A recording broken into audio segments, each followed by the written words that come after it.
Bonjour à tous et bienvenue à Catch Club 1. On se retrouve pour la vidéo review de Hell in a Cell et on va être assez rapide car honnêtement, il n'y a qu'un match qui nous intéresse vraiment hier soir, c'était Rollins contre Cody Rhodes. Et ce match a été légèrement modifié au final, car pour ceux qui ne sont pas au courant, Cody Rhodes s'est gravement blessé le week-end dernier et donc il risque d'être absent de nombreux mois. Donc on va parler de ça dans un instant. Et à côté de ça, on va être très rapide également, car pour ceux qui étaient présents hier soir, je me sentais pas très bien lors du live. Je suis désolé d'ailleurs si j'étais pas totalement en forme.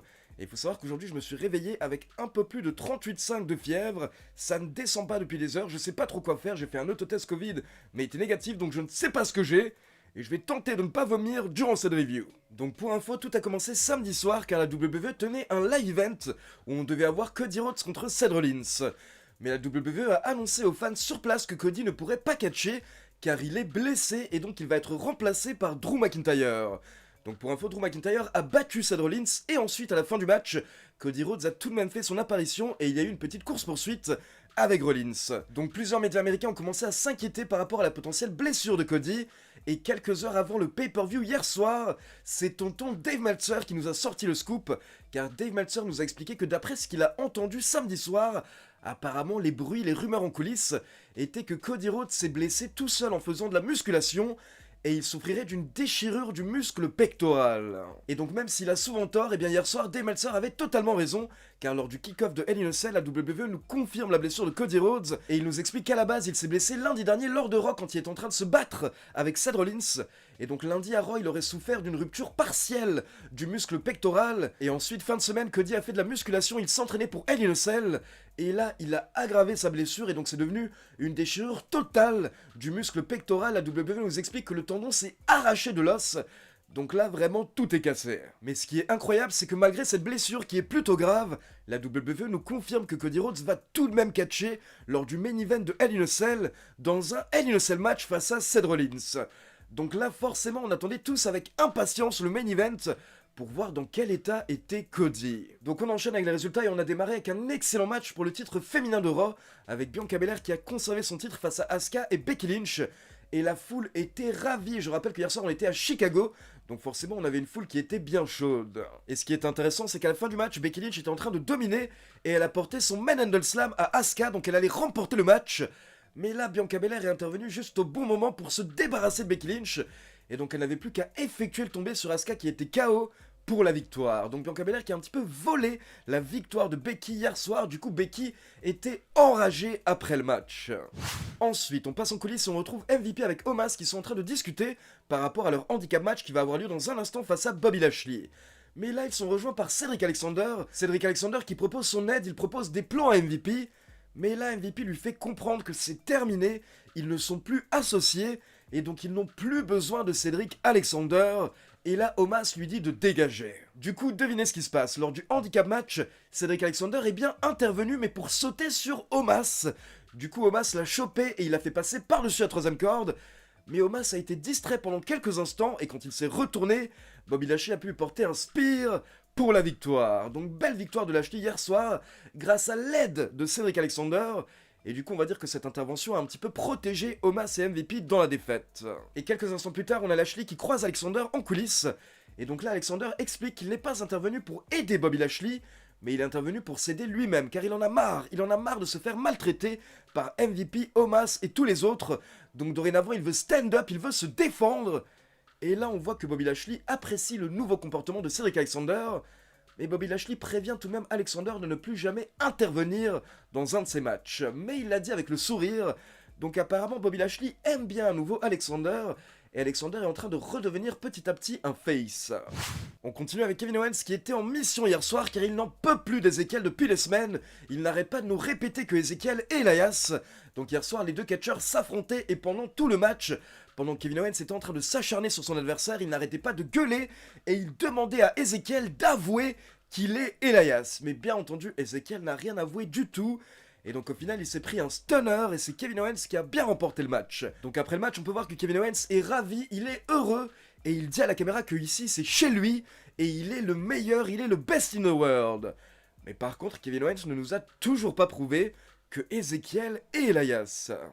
On continue avec le 3 contre 3, donc d'un côté on a Judgment Day, c'est-à-dire Edge, Rhea Ripley et Damian Priest, et de l'autre côté on a le Too Sweet Club, c'est-à-dire Finn Balor, AJ Styles et Liv Morgan. Et hier soir, on s'attendait soit à l'apparition du 4e membre de Judgment Day, ou alors pourquoi pas une trahison au niveau des faces, pourquoi pas une trahison de Finn Balor ou de AJ Styles ou de Liv Morgan pour rejoindre Judgment Day. Mais au final, on n'a eu aucun des deux, et on a eu une belle petite victoire de Judgment Day tout seul comme des grands sur le Too Sweet Club. En effet, à la fin du match, Finn Balor est monté sur la 3e corde pour porter son coup de grâce sur Edge, mais là, Rhea Ripley est montée sur le ring et elle s'est positionnée devant Finn Balor, donc forcément Finn Balor ne pouvait rien faire.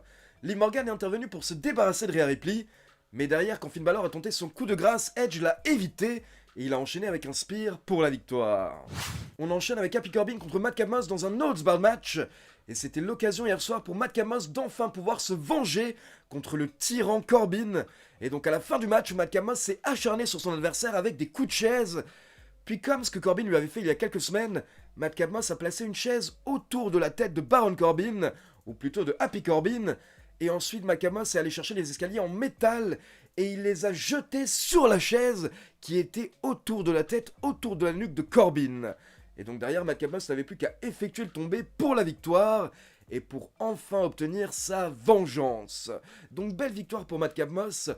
On est très nombreux à l'adorer, on trouve qu'il a une bonne gueule, un bon physique, et en plus maintenant sa gimmick a évolué. Donc je pense qu'on est tous derrière Matt Camos et on espère qu'il va exploser du côté de SmackDown. Ensuite, on enchaîne avec le champion US Theory qui a affronté Ali hier soir. Ali qui était chez lui à Chicago, donc il a reçu un très bel accueil. Mais par contre ensuite, lors du match, les fans ont petit à petit laissé tomber. Ce qui fait qu'à la fin du match, quand Ali avait de grosses phases, le public n'a pas vraiment réagi. Et donc au final, Austin Theory a repris l'avantage et il a porté son finisher pour la victoire. Et donc on passe au main event, la cage descend, car nous avons Seth Rollins contre Cody Rhodes dans un Hell in a Cell match. Et donc là d'abord, nous avons Seth Rollins qui fait son entrée, il ouvre sa veste, et Seth Rollins a une tenue avec les motifs qu'on appelle des polka dots. Et donc pour info, ce motif, c'est le motif qu'utilisait également le papa de Cody, Dusty Rhodes, quand il catchait à l'époque à la WWF. Donc directement le match démarre avec les Mind Games, les petits tricks on va dire de Seth Rollins. Puis ensuite nous avons Cody Rhodes qui fait son entrée, et là on attendait tous une chose, c'est qu'il enlève sa veste. Car pour avoir déjà vu quelques déchirures dans le monde du catch, habituellement vous avez de grosses traces suite à ces blessures. Donc Cody prend son temps, il fait son entrée, il attend le dernier moment, et donc juste quand le match va commencer, il enlève sa veste. Et oh mon Dieu, c'était incroyable la trace qu'avait Cody Rhodes au niveau de son bras et de son biceps, de son pec, de ce que vous voulez, c'était incroyable tout simplement. J'ai halluciné en direct hier soir quand j'ai vu cette trace, parce que déjà bien entendu c'est très impressionnant. Mais à côté de ça, d'après tous les témoignages que j'ai lus de différents athlètes depuis hier, ça fait très mal. Apparemment, une déchirure d'un muscle, ça fait très très mal. Et donc là, on se dit directement, mais comment est-ce que Cody va faire pour catcher? Et donc j'imaginais que le match allait être assez rapide, peut-être qu'ils allaient faire un match très court, mais pas du tout. Au final, on a eu un match d'environ 25 minutes entre Cody Rhodes et Seth Rollins. Mais au départ, on peut voir que Cody ne peut pas faire grand chose, il ne peut pas soulever son bras, il peut à peine courir, il peut à peine faire des springboards, il galérait beaucoup. Mais il s'est tout de même donné à fond, et petit à petit, plus le match avançait, plus je pense l'adrénaline montait en Cody Rhodes, et donc il se lâchait de plus en plus. Enfin, je veux dire, Cody Rhodes n'a pas hésité à bumper, il n'arrêtait pas de se jeter contre la cage. À un moment, il est passé à travers une table. Ce mec est tout simplement un malade, ce mec est un passionné, ce mec aime le catch. Et hier soir, plein de superstars de différentes fédérations ont posté sur Twitter pour féliciter Cody Rhodes et dire à quel point ils le respectent et ils l'admirent, parce que beaucoup de catcheurs qui ont subi ce genre de blessure expliquent que normalement tu ne peux pas bouger, tu as mal à chaque fois que tu bouges ton corps. Et là, Cody nous sort un excellent match avec cette blessure, parce que vraiment, je précise que le match n'était pas simplement bon, le match était excellent. On avait différentes phases, donc bien entendu les rappels à Dusty Rhodes, mais on a également une phase avec des rappels par rapport à Triple H, les pedigrees, on a le Sledgehammer qui est sorti également. Donc on avait plein de différentes phases très intéressantes lors du match. Et à la fin, les deux catcheurs étaient totalement KO dans le ring. Et là, il voit le Sledgehammer, donc ils commencent à ramper tous les deux vers le Sledgehammer, et c'est Cody qui le chope. Cody se lève, mais il n'a pas assez de force pour soulever le Sledgehammer. Donc là, Rollins attaque, mais Cody réussit à le contrer avec un Crossroads, puis un deuxième Crossroads, et là il aurait pu enchaîner avec un troisième, mais à la place, il lâche Rollins, et Cody va chercher à nouveau le Sledgehammer car il veut terminer, il veut en finir en mettant un gros coup pour que ce soit vraiment la fin de l'histoire entre Rollins et lui. Donc Cody va chercher le Sledgehammer, il frappe Seth Rollins, et derrière il effectue le tombé pour la victoire.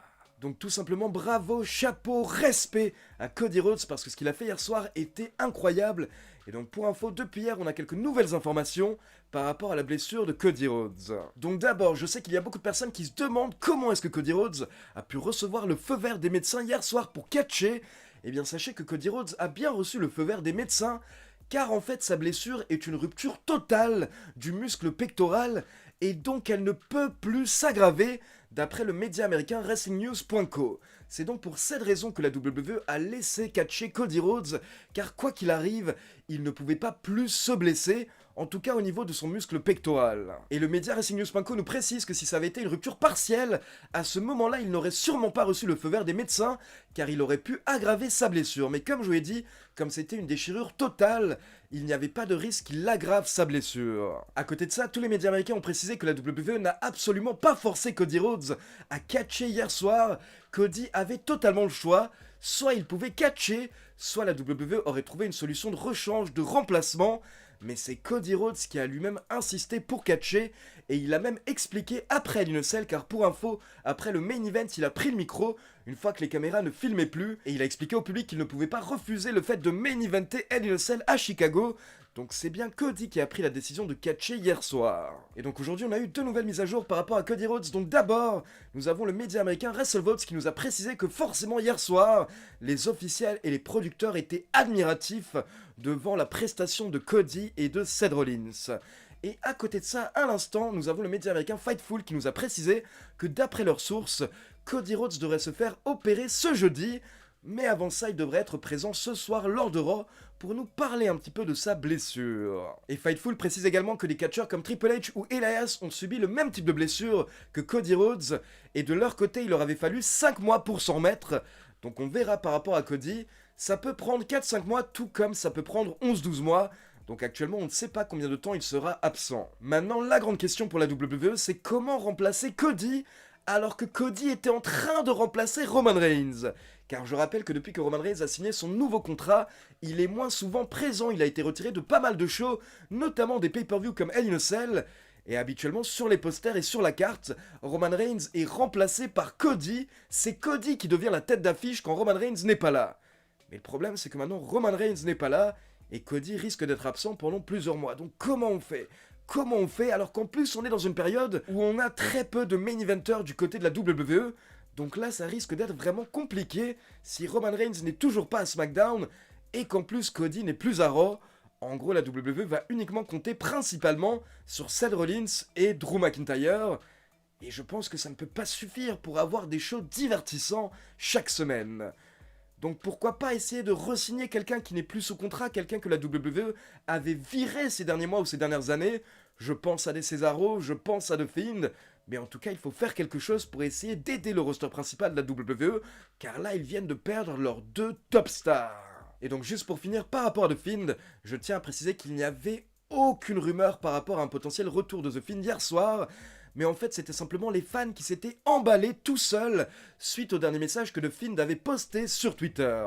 Mais donc comme vous l'avez vu, hier soir au final The Fiend n'est pas apparu. Par contre je rappelle que The Fiend nous a expliqué sur Twitter qu'il va bientôt effectuer son retour dans le monde du catch, et qu'il suffit juste d'être encore un petit peu patient. Donc voilà, c'est tout pour la review de Hell in a Cell, et maintenant comme d'habitude c'est à vous. N'hésitez pas à me laisser vos avis dans les commentaires, et comme d'habitude n'oubliez pas de liker la vidéo, de vous abonner à la chaîne et de cliquer sur la petite cloche pour être informé de la sortie des prochaines vidéos. Ciao tout le monde!